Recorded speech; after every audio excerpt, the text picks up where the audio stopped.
When the offer came in, I was pretty consistently personally bringing in about $500,000 per month in cash flow, and it was growing. You guys, my feet are sore. Why? Because I've been running around trying to find you more Moneywise stories. Finding a wealthy person who's crazy enough to be transparent about their wealth like today's guest is hard. However, I've got a winner today. Today's guest is Marshall Haas, and he's special because I just spoke to him only a few weeks after he made over $20 million. And as you just heard, when he sold, he was making $500,000 a month in personal income. Which begs the question, why sell? If he was looking to work less, why not just step back and hire someone to help him run the business? You can delegate yourself all the way out, but when you get to that level, like it's no longer about the time that you're working on the thing, it's about the mind share that it takes up in your head. And you can't really get rid of that when you're the majority shareholder.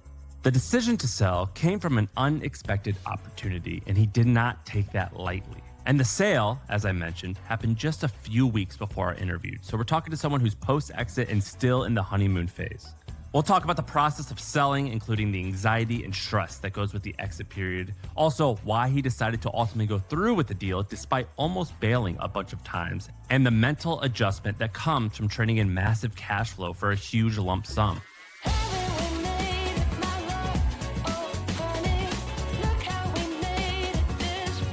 I'm Sam Parr, and this is Moneywise. It's easy to scroll through Instagram for just 30 seconds and see a ton of stuff on how to make money, but there's not a lot of content out there that teaches you how to handle life after you've made a little bit of something. You see, I'm the co-founder of a company called Hampton. It's a community of CEOs and business owners. Our members range from new startups with 10 employees all the way up to publicly held companies with hundreds of millions of dollars in revenue. And so because of this, I'm able to see all types of private conversations. And in my opinion, these types of conversations about money and wealth, these things that are typically done in private, I believe some of them should be done out in public, and hence this podcast, Moneywise. With Moneywise, we talk to people who have made a lot of money, and they're radically transparent about all of their numbers, their monthly expenses, their portfolios, and also, and this is more important, all of the personal issues and problems and some of the thoughts that come with being successful and how they're trying to solve them. And of course, if you're the CEO of a startup or a business owner, you got to check out Hampton. Joinhampton.com. You'll be part of a group of 8 people who have similar lives and businesses to you, and also have access to thousands of other members and access to hundreds of in-person events. So check it out, joinhampton.com. Selling a company that brings in over $500,000 in personal cash every month is not an easy choice. That's over $6 million a year in take-home income. Giving up that type of income, that's a huge mental adjustment. That type of repeatable, recurring financial security, that is hard to beat. But as usual, one's ability to say, I don't really need that, comes down to their foundations. For some of us that grew up financially insecure or with parents with a bunch of messed up money issues, it can be difficult to undergo that mindset shift and just let go. Fortunately, Marshall's foundation was pretty stable. You grew up in Dallas? Yeah, like, suburbs of Dallas. What did your parents do growing up? So my dad was always like a computer tech. He would go on service calls to fix like AS400 systems. I think I'm getting that acronym right. And like printers and stuff like that. He always had a job. My mom was a stay-at-home mom when we were young, and then had a career later. But there was like a day when I remember he like was up for promotion to manage people, and he like turned it down, and it like blew my mind. It was like, oh wow, we're very different. But my mom was like a career woman, worked in HR, eventually got to like a director level, and she's going to retire here in probably like 2 months. So I'm more like my mom when it comes to career stuff, but super middle class upbringing. What made you interested in business? Because your parents weren't entrepreneurs, right? Yeah, I had no idea about, like, no one in my family had a business or anything. Never was exposed to it until, I think, growing up watching video games and like the E3 event that they would do when they announce everything, and these guys get up on stage, and I got super interested in like who's making these games. You catch wind that like some small studio is like a guy. I was handed Rich Dad Poor Dad by a cousin when I was super young, maybe like 15. And then I used to want to be an architect, and I worked at this firm that did like insane like money is no object, like Bruce Wayne Manor type stuff. And of course I was like the grunt or whatever, but I remember like asking about clients, like, what the heck do these people do? And you notice a pattern. Like this guy owns a law firm on the boring end. Like this guy started SketchUp and he sold it to Google. And this guy has a plumbing company. And this guy has this. It's always like company. You're like, huh, okay. Like kind of broke my frame of reference of like, how do people afford these things? I went down the rabbit hole of like Steve Jobs and Bill Gates and all that and learned about those guys. Like many entrepreneurs in their early years, Marshall started his career with a bunch of small side projects. My first thing that ever made a little bit of money was, it was called All Rendered. It was a architectural rendering company. I started when I was working at that firm. I knew how to talk to architects and I knew the lingo. But you know those signs outside of a project in the physical world of like, coming soon, it's a high rise or it's a house or whatever, it's rendering what it's going to look like. We did those, but I farmed out the work to a group in the Philippines. And that's kind of how it was my first step into overseas stuff as well. So it kind of all came full circle. But no, I did that. Then it was dabbled with iPhone apps and wanted to start a tech company. What he means by full circle, by the way, is that the overseas work concept, it's pretty much what his company Shepard did, the company that we're talking about today. We'll explain more about that in a bit. But back to his timeline. About midway through college, the urge to become a full-time entrepreneur got the best of him. I dropped out. I did about a year and a half. I think I was like one class shy of technically being able to get an associate's, but this opportunity came up to go down to Chile for basically like equity-free grant from the Chilean government. And I got into the program, went and started a basically project management software company that kind of floundered, and then we got acqui-hired by MetaLab. Actually, I ended up there. No cash. It was just like an equity thing. Told my parents I was going to take a semester off, and it was like my back pocket goal was just like, this is how I'm going to justify to my mom that I'm dropping out of school. And then I just never went back after that. I was able to make it work from there, scrapping by. And was the first business that made significant money Need Want? Yeah, that's right. What was the Need Want? It was a website where you were one of the early guys blogging about like your journey and what you were doing, giving a lot of people behind the scenes looks, building a company. But you guys had like 2 or 3 businesses. Like you had a Smart Sheets, I think it was. It was a sheets business, like bedding. Smart bedding, yeah. Smart bedding. And then you had Peel, which was like iPhone cases. And then you even had like emoji faces, which was like masks or stuffed animals that looked like emojis, right? Yeah, it was Halloween masks. We went a little viral, I think, Halloween like 2014, something like that. Yeah, and then we had a notebook company called Mod Notebooks, kind of like a Moleskine. The cool part was in the back of the notebook, there was a prepaid shipping envelope. So when you finished filling your notebook, you could send it back to us. It wouldn't go to us, but it would go to this scanning facility and we would digitize your notebook for you. And there was this very small software piece and it would link up with your Dropbox and your Evernote and all that. But yeah, Need Want was basically just like the name of the quote unquote studio that we called the collection of all these little e-commerce ideas. We were always trying to incubate more. Dabbled in some software stuff as well, but it was always the e-commerce stuff that paid the bills and made good money. Did any of them make significant money? Peel was by far the biggest. We eventually decided to sell off everything but Peel to focus on that. That was kind of like my first million came from Peel. And how much were you making from Peel? So we had a peak, I think in 2017. I think we got near 10 million kind of collectively. I think we still had one of the other businesses at this time. I'm kind of putting all the revenue together. Could you take $1 million a year from that business? No, I was just stacking, year after year and eventually hit $1 million in like my own proceeds from that business, but not in a single year and not until we sold that business. How old were you when you made the first $1 million? 2018, I think is when I hit it. 18 or 19. So you must have been 28 years old then? Yeah, I was 28 or 29. Well, that's pretty awesome. Yeah, bootstrapping's great, man. Yeah. What'd that feel like? I didn't feel like, honestly, I still had tons of like, oh, is this all going to go away? It was like, okay, I've got money in the bank, but e-commerce was going up and down for us. Like there was a lot of headwinds. Things were starting to get very hard by the time I like hit that number where I was like, I think I need to start something new. And so I had a lot of like, just like worry it was all going to go away. And I was a mess psychologically. It was tough when you're like, okay, great, you have this money in the bank, but like this thing's, I don't know if we're going to make it another, year or two with this thing. It was a weird feeling because you have money, but the thing that made you that money is starting to feel like it's failing.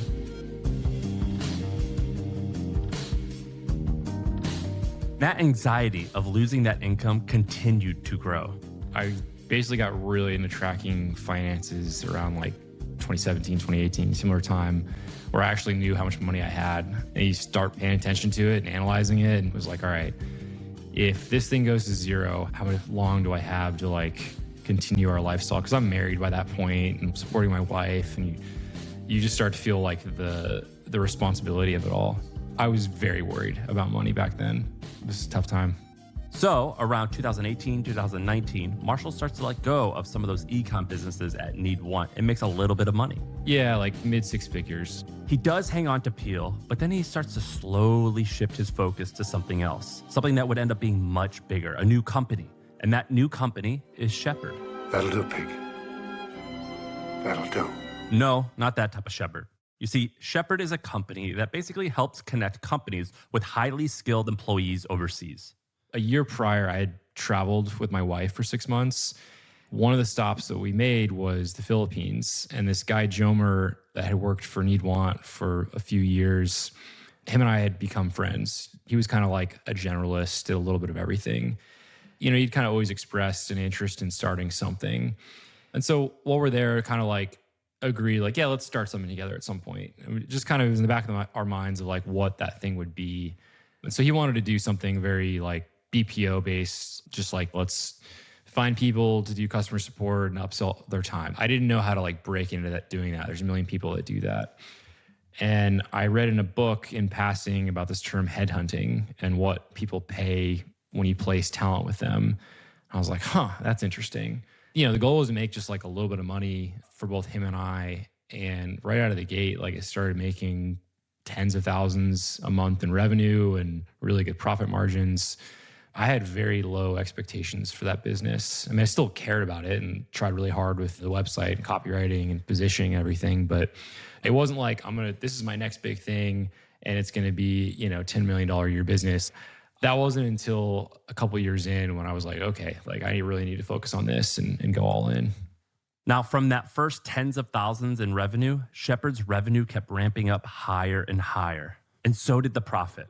In year one, they did about $100,000 in profit. In year two, it went up to $600,000. By year three, they hit $2.4 million in profit. And year four, roughly $6 million. And the business is still growing. And this is, frankly, where I was a little bit confused. Those numbers are great. Why sell outright when it's just ramping up? That's something we'll learn right after a word from our sponsor. All right, so why did he sell? The answer to that starts a little bit earlier in Marshall's timeline.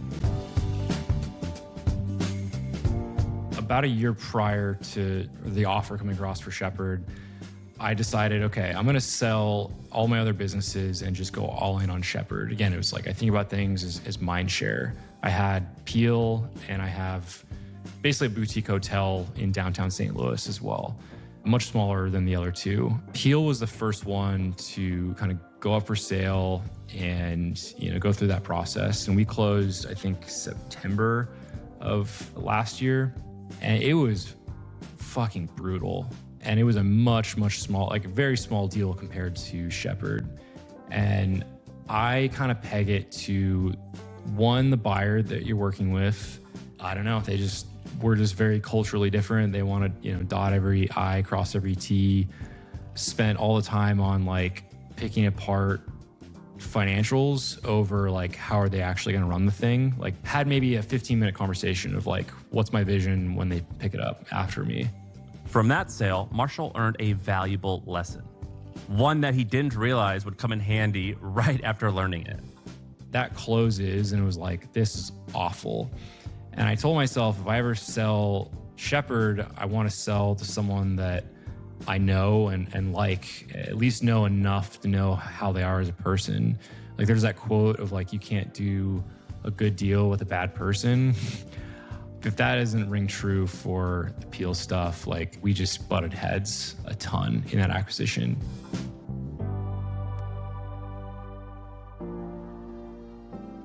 So the plan was to sell the remaining of his 2 side projects and go all in on Shepard. But those plans changed. At the same time he was working through selling Peel and his hotel, 2 different opportunities came up for Shepard, and they both happened to be from people he already knew pretty well. The 2 guys he's going to reference in this story are Nick and Andrew. My deal with Shepard, Nick already had ownership. He was a minority shareholder in the business, knew the business, and wanted the whole thing. We had another offer come through from someone else. I can say it because Andrew and I talked about it in his podcast. Andrew and Tiny made an offer originally, and I brought it to everyone as you need to, and we all decided not to take it. So when we were going to reply back to Andrew, we're going to pass on the deal, Nick made a passing comment of like, but I would do that deal.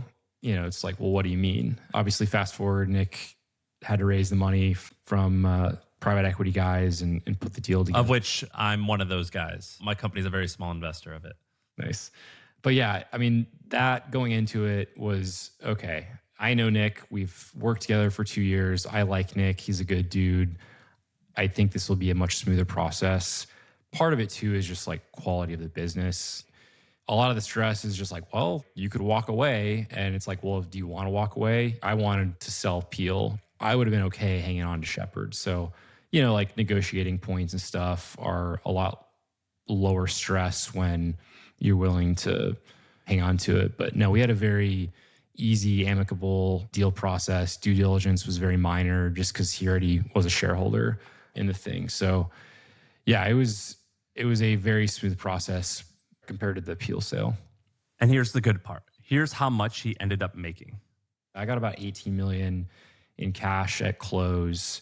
There's about 8.2 million of a seller note, but there's heavy interest on that. So I should see more than that over time.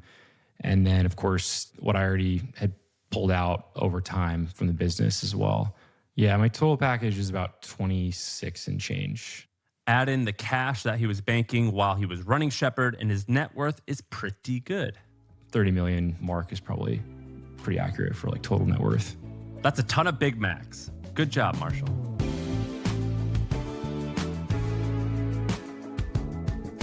Like we've learned, he wasn't looking to sell Shepard. In fact, he was looking to get even more invested into it. And again, Shepard was going great. Revenue was growing, profit was growing, and he was making a ton of personal income. So, what convinced him to sell? When the offer came in, I was pretty consistently personally bringing in about $500,000 per month in cash flow. And you could do anything with that kind of cash flow a year, and it was growing. I didn't feel like it was Peel where it's like, oh, maybe it's going to fall apart tomorrow. And so, strong offer came in. Obviously, we negotiated and everything. I was trying to get the highest number. But by the way, like I basically delegated my entire role. Like we hired a CEO. Prior to hiring the CEO, like we had a COO that came in place that took off 95% of my duties.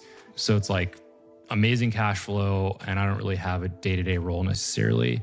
Why sell? And the way I thought about it was a few things.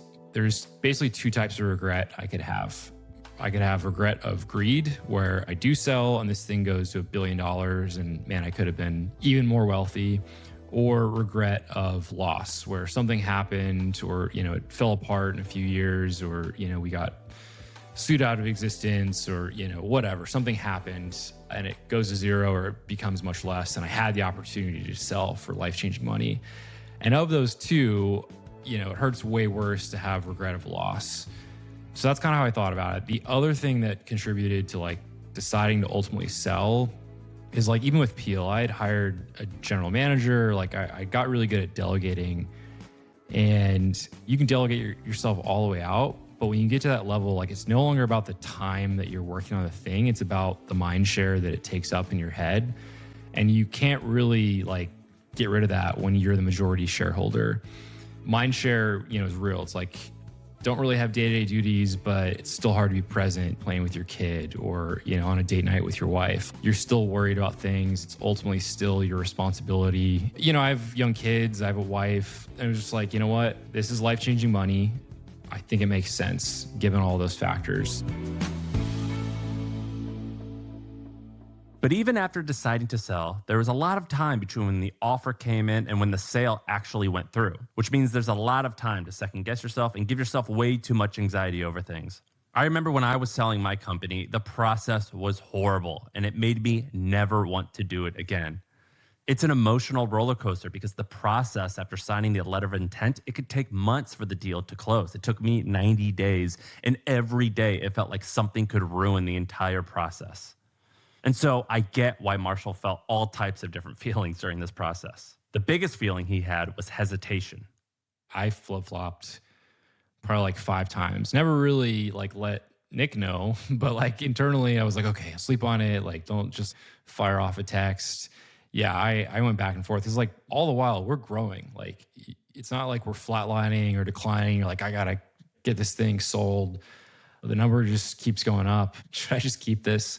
Absolutely. But I kept coming back to the original reason that we talked about, which is just I want to take the pressure off. I get to hang out more with my family, and then I'm going to take a lot of time off, but I'm sure I'll start something again one day. And I think the pressure to get that thing off the ground will be a lot less. I just think it'll be more fun because I'm just purely, in building mode and not building plus survival, trying to support my family mode, kind of all wrapped in one. I think I'll run it a little bit differently. A question I have for you, because you're so new in these emotions, you're still in maybe phase 1 of this post-exit life. There's this great book I read called Life After the Exit. And the author is the guy from Dynamite Circle. He's a cool guy.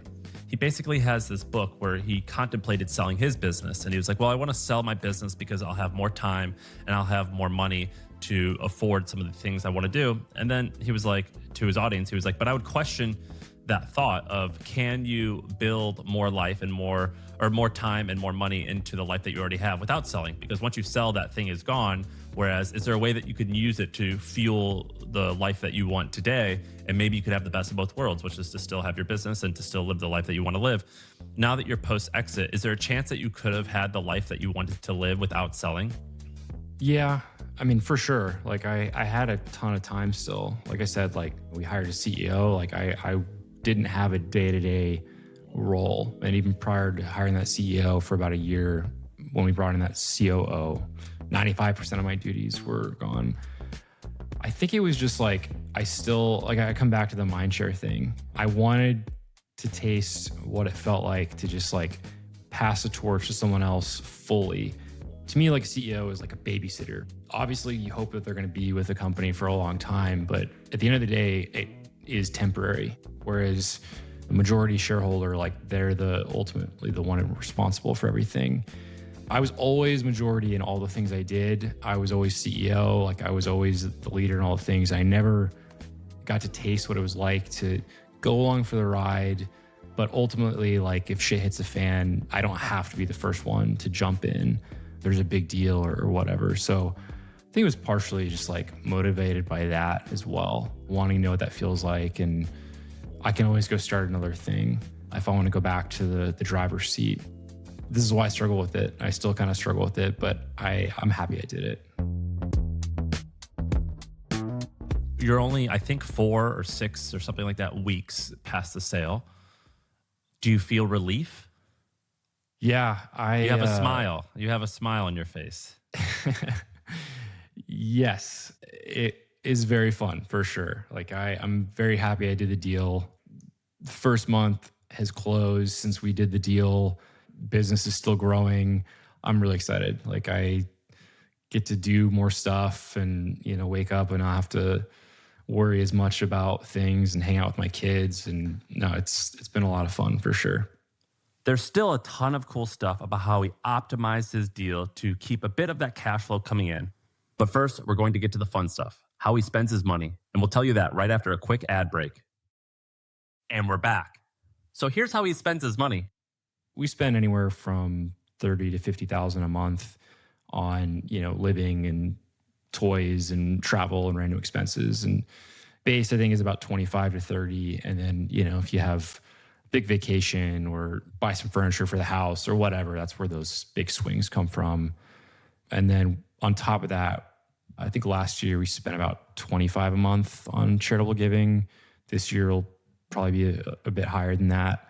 That's kind of more of a factor of income is how we think about it. And that's where that number comes from. So I don't really think about it as an expense. It's my background. I believe in, a portion of your income going to some charitable causes. That's why we do that. And we had a big episode on that. And I think it was the best episode we'd ever done, where we talked to a person who gave away a very large percentage of his income. My takeaway is that stuff probably feels significantly better than a Porsche. It does. Yeah, absolutely. It's fun to do, like see a cause you believe in and be able to help it out in a small way. Like there's a lot of fulfillment and joy that comes from that. I just think reframing how not thinking about it as an expense, that money's not mine. We're going to put a portion of that to this kind of stuff. And so, as money comes in, I think about taxes, and then I think about then that percentage after taxes going to charitable giving, and then everything after that can go to lifestyle, and then whatever's left going to savings or stock portfolio and all of that. And do you feel like you have everything you want? We have the capacity to have just like desire to infinity. And I think obviously the trick is like being content and being happy with where you're at. Again, that's another muscle, is just like practicing being content. So I'm very happy with where we're at. Like I don't have massive desires to have a lot more than what we already have. Now, like he said, he's only a month post-deal, which means his monthly spend, it's probably mostly based on what he was doing and what he was bringing in while he was running Shepard. Now that the cash flow has been replaced with the huge sum, his mindset has changed a bit. It's funny. If you ask my wife, she thinks I'm still like, she was making jokes to friends the other day of like, he's more worried about money post-acquisition. I don't think that's true. I've just told her like, hey, look, we're not going to level up our lifestyle a ton. Like we can do a little bit. And so I'm just like very cautious of doubling up from where we were post-acquisition. But no, I mean, I think having cash flow, like I started to get spendy when the business was doing well and I had cash flow. Like it's a very different psychological thing of having cash flow coming in, still spending less than what you're pulling in and knowing that you're going to have just as much coming in the next month. It takes the pressure off, I think. And so, it's still that way. Like business will fund my lifestyle with cash flow that comes out. So I think that is the big difference between guys that have like cash flow businesses or have a big, don't make any money along the way and then have a big exit. And then it's going from like 0 to 100 of all of a sudden having money and then having to get good at spending it. Like I've kind of ratcheted it up over time and figured out what I value, what I don't, like gotten to like dabble with different things. So I don't know. I mean, as weird as it sounds, like I think spending money also just kind of is like a muscle. It's obviously it's easy to spend money, but spending it on the things you actually value and figuring that out. I've made a lot of mistakes and bought stupid stuff. And like, I kind of regret that. Now, I realize what I'm going to say is going to sound illogical and sort of like, woe is me, like a rich jackass. But this is the Moneywise podcast, so here goes. Marshall's situation is a bit unique because he had a lot of cash flow coming in before the sale. But for a lot of people, a lot of startups at least, and I know I was in this situation, things aren't always that great before you actually sell your company. For example, in the first 3 years of my business, I think I paid myself something like $20,000 and then $40,000. And then in year 3, it was like $80,000. And so on paper, I had a really valuable company, but I was cash poor. I can't really pay rent or buy a home with my paper gains in my privately held company. And then when I sold, I was wired a ton of money. And suddenly there's something crazy like 10 or 20 or for some people, hundreds of millions of dollars wired to you. And it feels overwhelming. It feels strange that overnight things change dramatically. But like we discussed, for Marshall, the mental hurdle wasn't really going from 0 to 100 or whatever it is, what a lot of people go through when they sell their company. It was actually losing that stable income. However, having that type of profit and income, it's actually a major tool that Marshall used when he was selling the business. People think about an acquisition as like a binary all or nothing kind of thing. That's not true at all. Like everything's negotiable. So when I started considering selling, I talked to a lot of friends that had sold, and there's a thread of a few themes that I noticed, which is one, like the guys that completely sold out the whole thing, they immediately go into worrying about, they have money coming in and now they're worried about like making it last. And that's a different kind of anxiety that I don't want to have to deal with. And the other thing is just like, they don't have any action. They get really bored. Maybe they get depressed. And so I kind of optimized for a few things in the deal. One was to hang on to a considerable amount of equity to still have cash flow where I wouldn't have to cut into my principal and live off of that. I can just let that compound and then live off of the cash flow that my equity that I would hang on to would still spit off. I still get to see action. Like I'm on the board, I'm advising the company. I don't have a day-to-day role. The torch has been passed to Nick and the new ownership, but I can help when I'm needed. And then, yeah, of course, there's a life-changing sum of money where you don't have to worry about working ever again, which is, obviously the first motivation in selling. So I hung on to equity to basically optimize around all that. And I think I'm very happy with doing it that way. And here is his parting advice, fresh off the exit. A lot of guys struggle with depression. A lot of guys struggle with loss of identity. That made sense. I've gotten depressed before. I think I was smart about optimizing around protecting those things. Identity is and still is a big one I worry about. I've always been Marshall, the business guy, is what some of my friends joke about, or Marshall's all business. But you experience this having a kid, your identity evolves and is added to when you have a family. And I think that definitely helps and kind of grounds you, protecting against I'm not just a founder, I'm not just a CEO, I'm a husband, I'm a dad. Those other identities, I think, help with that risk of everything. So I don't know, I don't think I'll struggle with. Having gone up the ladder and not just, it was a giant windfall all at once and I didn't have any money before, I'm very thankful for, because I already figured out what I value and don't, and what feels like a good number. I don't know. I think the other quote that really stuck with me when I was debating it all was, all my rich friends sold too early. And to me, it was always yep. When I was in my going back and forth, should I sell to Nick or not? It's you idiot. It's a life-changing sum of money. To me, that takeaway from that quote is these guys still got rich and you can't perfectly time this whole thing. And so I have a great opportunity on the table. You should take it. So I have no regret with that. But yeah, I don't know. It's still so early. Maybe we should talk in a year and see how things have changed. I don't know.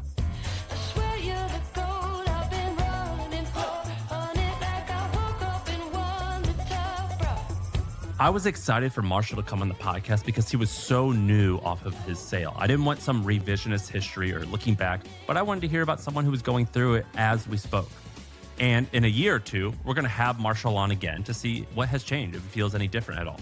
And so that's this episode of Moneywise. And by the way, I have to tell you again, you have to check out Hampton. If you run a company, if you're the CEO of a startup, check it out. Joinhampton.com. We're a community of CEOs and entrepreneurs who run businesses anywhere from $1 million in revenue all the way up to hundreds of millions in revenue. You get put into a core group of 8 people who have similar sizes and types of companies as you, and it becomes your safety group where you can talk about anything. And you also have access to thousands of other members where you can have these types of conversations that we have on Moneywise. You can have them all the time. Plus, we do hundreds of events throughout the year. So check it out, joinhampton.com. And I will tell you, Marshall's a member of Hampton, which is how I found him. And of course, I have to give a quick plug to Lower Street. Lowerstreet.co is their website. They're the people who made this podcast. This podcast is really, really hard to make because all the narration, editing, finding people, the storytelling, it's a pain in the butt, but it's easy for me because Lower Street does all of the work. I work with Harry and Jackie over there, and it is sublime. They've made making this podcast much, much easier on me. So check them out, lowerstreet.co.